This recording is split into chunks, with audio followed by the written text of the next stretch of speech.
Үй бүлө коомдун негизи. Үй бүлө ата-эне бала коомдун жана мамлекеттин коргоосунда турат. Бул баш мыйзамдын 20-беренесинде да так жазылган. Үй бүлө кодексинин жаңы редакциясынын долбоору үй бүлөлүк жана балдарга карата зомбулукту болтурбоо, ата-эненин жана балдардын мыйзамдуу кызыкчылыктарын сактоону көздөйт.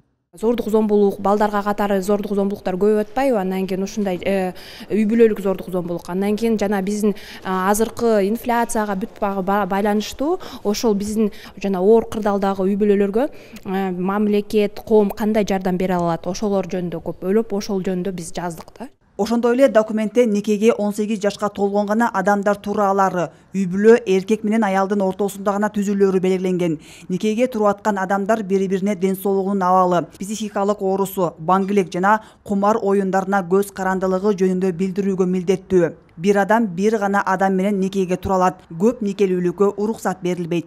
Я была с самого начала обсуждения нового семейного кодекса. Мен башынан эле үй бүлө кодексинин жаңы редакциясын талкуулоого катышып келатам. Саламаттыкты сактоо министрлигинин өкүлү катары 18 жаштан кийин гана турмуш курушун колдойт элем. Себеби 18 жаштан кийин балдар толук жетилип, үй бүлө курууга даяр болуп баштайт. Ошондой эле ата-энелердин баланы багып тарбиялоо милдети күчтөндүрүлүп, алимент төлөө беренелери оптимизацияланган.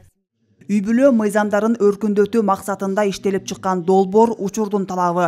Мындай билдирүүнү Эмгек, социалдык камсыздоо жана миграция министри Илимдердин улуттук академиясында өткөн чоң талкууда айтты.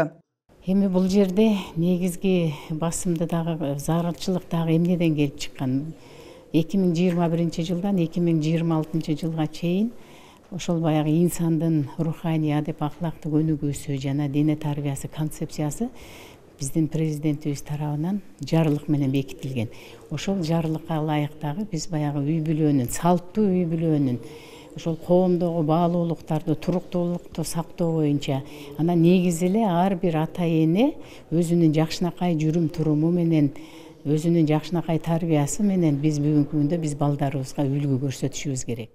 Үй бүлө кодексинин жаңы редакциясынын долбоору бир ай мурун коомдук талкууга коюлган. Эми аталган мыйзам долбоору тиешелүү тараптардын кароосунан өтсө, жогорку кеңештин сессиясына чыгарылат. Белгилей кетсек, Кыргызстанда үй бүлө кодекси 2003-жылы кабыл алынган. Айжамал Болот кызы, Руслан Сабатаров, Ала-тоо 24.